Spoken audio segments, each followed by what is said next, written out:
Good morning, it's Mike Rooney here from Moved by Real Estate. I wanted to do a quick video. This morning I was subject to a couple of very abusive and threatening phone calls from one of our tenants of a property that I've just taken over the management from another agency. And I wanted to talk about something that I don't see enough discussion around, which is the role of a property manager and the things that a part of that, the complexities and situations like, threats and abuse and stuff like that. I've got a couple of notes for myself, so I just wanted to make sure that I tried to stay on topic with this and not try and ramble on too much. But just a bit of background, right? This morning I received 2 phone calls from one of our tenants who was aggressive, abusive, and made repeated threats to myself and to our agency. Unfortunately, it's not rare. This happens quite regularly, and it's not necessarily an indication of something that's gone wrong that I've done or that the last agency has done. Unfortunately, this happens more often than it should. When somebody feels like they're in a bad situation, they tend to lash out. But the reality of that is that you're lashing out at somebody, and that somebody is a person.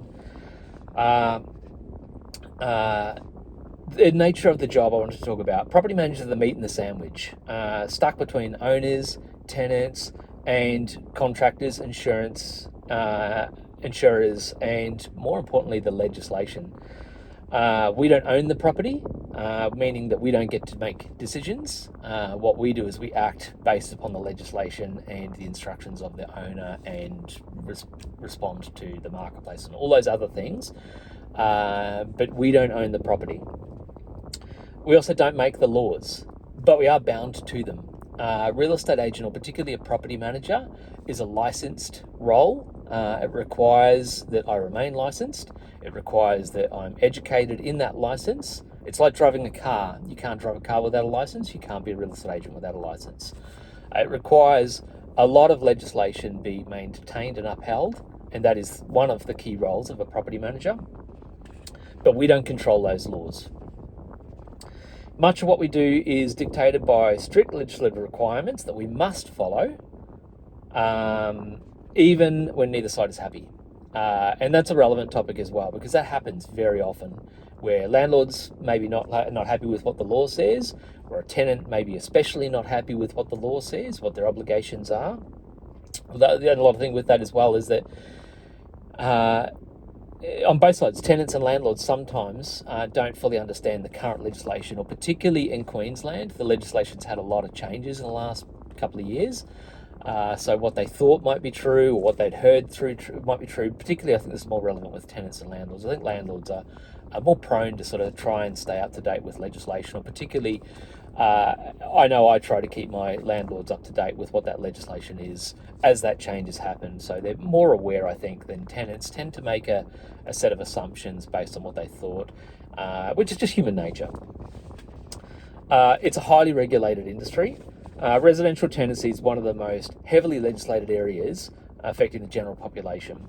Property managers often have little choice in how a situation's handled, and the law dictates how things must happen. Enforcement, notices, entry rules, disputes, all legislated. Right? We don't get a choice. I don't get to choose the process. I don't get to choose the notice. I don't get to choose any of that. I do have to, however, follow it, and I do. The public often doesn't see how tightly regulated our work is. And I think that's a big one, is people sort of think that real estate are these overpaid, people that are just out there to ruin everybody's lives, and they don't really understand what's behind the scenes. And that's what the point of this video is, for me to hopefully try and address a couple of those things. I want to talk about who the typical property manager is. Typically, and I'm just making some generalizations, but I think they're fair generalizations.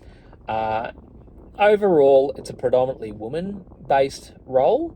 There are many men in property management as well, but I think the larger percentage of property managers are women, and they do tend to be younger as well. And I think that's inherently the nature of some principals or agency owners looking for somebody that might have the sort of skills that, or a young maybe 20-year-old young ladies looking for a role, and they see real estate as a professional industry that they can get into, and it's just prone for those two things to come together. Often property managers are earning award wage, right? Which is far lower than what the general public, I think, assumes. Award wage is $50,000 to $60,000. And if you think about the role of a property manager, it's not Monday to Friday, 9 to 5. It is a role that requires a property manager to be available outside of hours for property emergencies. Quite often it requires to do open houses on weekends or evenings or whatever.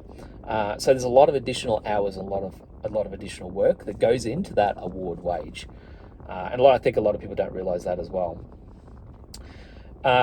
As a result of some of these things that I'm talking about, and this is a big one, I think, the industry has one of the highest burnout and turnover rates.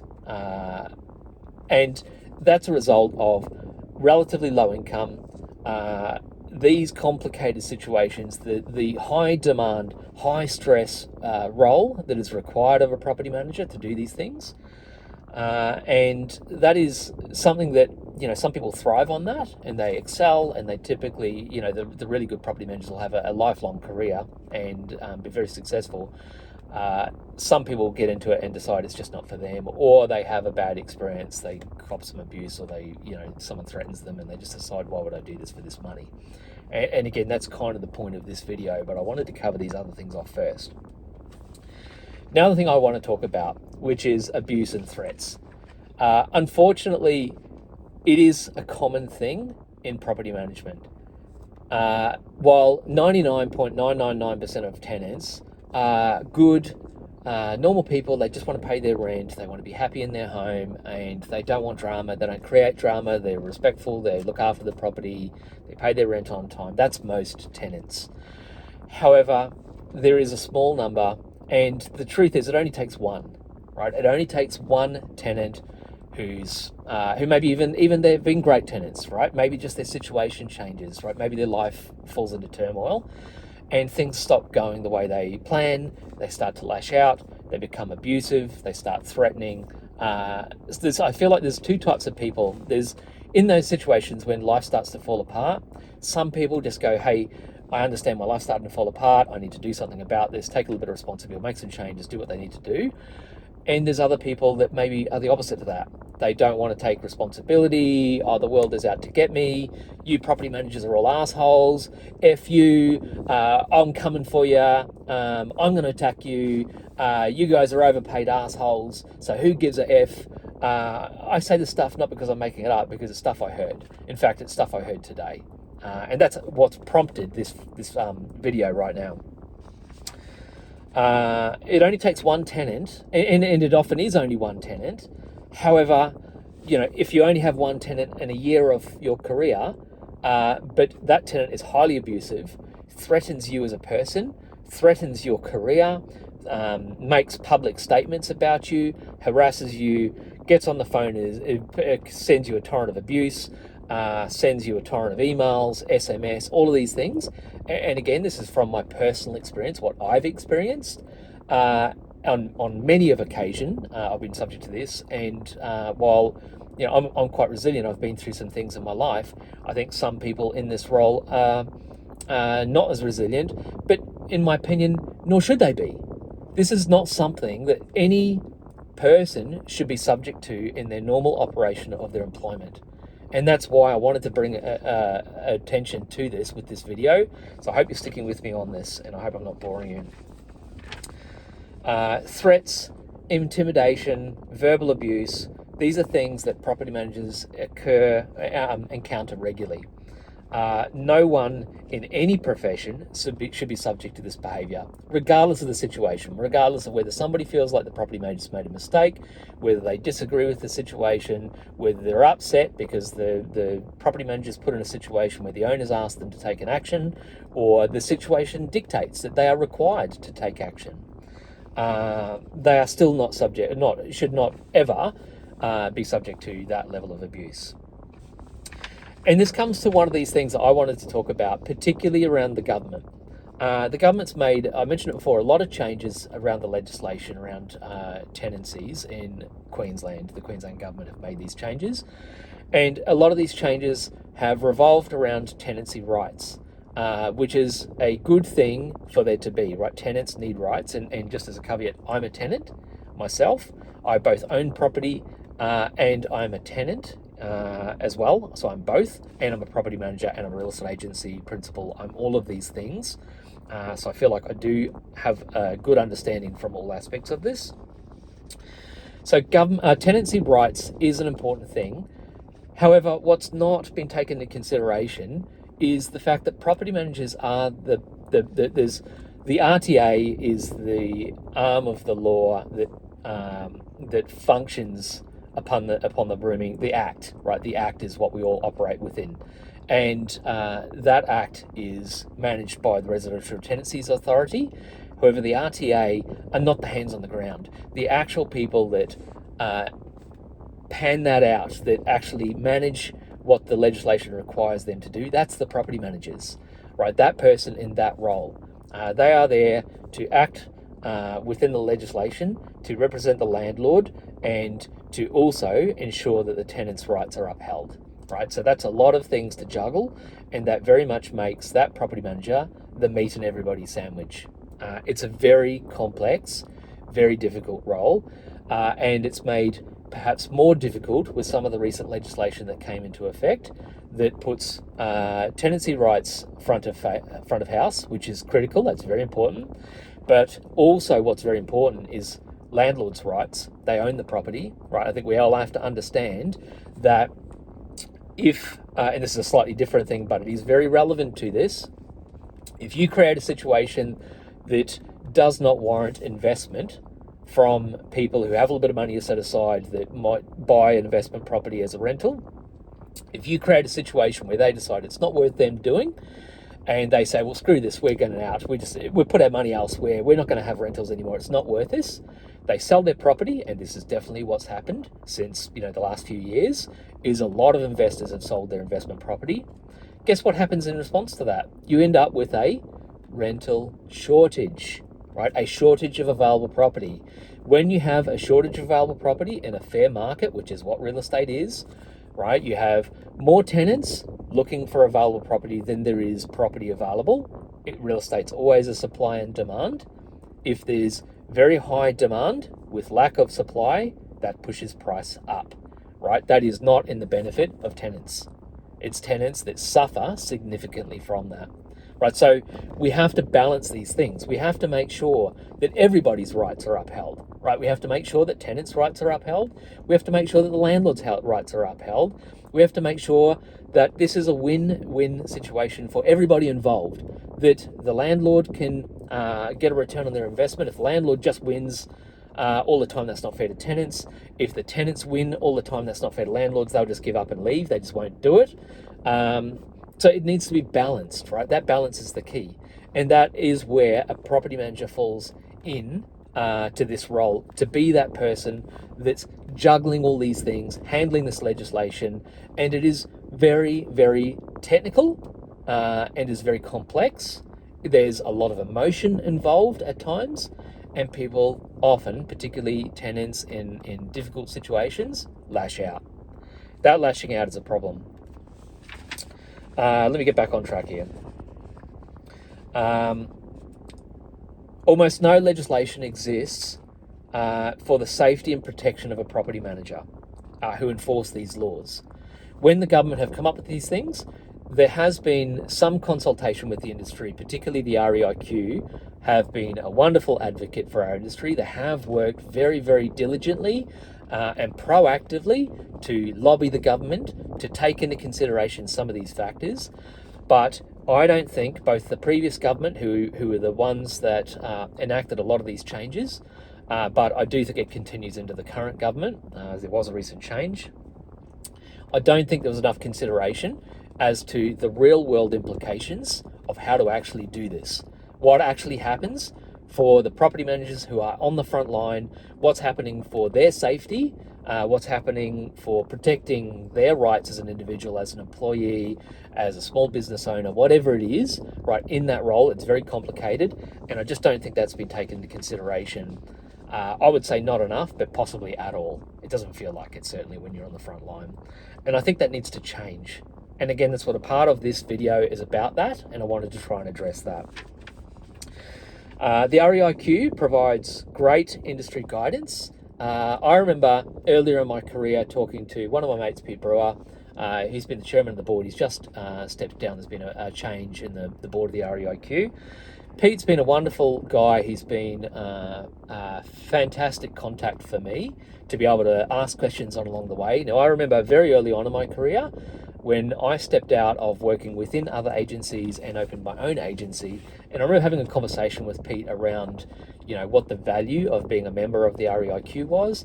And I'm very grateful that I took his advice and did join the REIQ, and I've been a member ever since. What I can say is, having been a member of the REIQ, I've seen firsthand how hard, how diligent the REIQ has been to represent our industry. They definitely, while they refer to themselves as our peak body, they are definitely our peak body. They do work very hard to represent our industry, our landlords, our property managers, our real estate agents, our sales agents, our principals. They work very hard, and they are not biased. They do take a very fair opinion on that, and they do lobby very hard. I don't think that the government has listened enough about that. And I think there needs to be more change in the government to balance this out. I'm not necessarily saying that the tenancy rights should be changed here. I'm more saying that the way that it's implemented needs to be more considerate of how it's implemented and how the process happens. And I think there needs to be some more protections around, as I say, predominantly property managers, young women, for a large percentage, maybe new into that role, earning award wage or comparatively low income by comparison with other licensed professional industries that are of this complex nature, where there's this much legislation. If you think there was a lawyer working in this role, how much would they be earning? Would they be earning award wage? Probably not. Now, I'm not saying that a property manager is a lawyer, but it is an example of being licensed, requiring constant update on your qualifications, maintaining your license, maintaining your insurance, and doing all those things, and heavily working and understanding within the law. I wanted to put this video out as a call for awareness. I wanted to talk about it, and I want you to please, if you feel inclined, comment below this video on what you think, if you agree with what I'm saying, if you disagree. I hope that this can prompt some thought, some consideration around this situation. More to the point, I hope it brings some understanding of the situation. We want to reiterate that abuse and threats are unacceptable and should never be normalised, not towards property managers, not towards any other profession, not to anyone who's dealing with the public. It is a heated environment sometimes when people are talking. One of the fundamental things that people need in this world is they need oxygen, they need nutrients, food and water, and they need shelter, right? Shelter is their home, okay? Rental tenancies, for many Australians, that's their home, and they need security around that.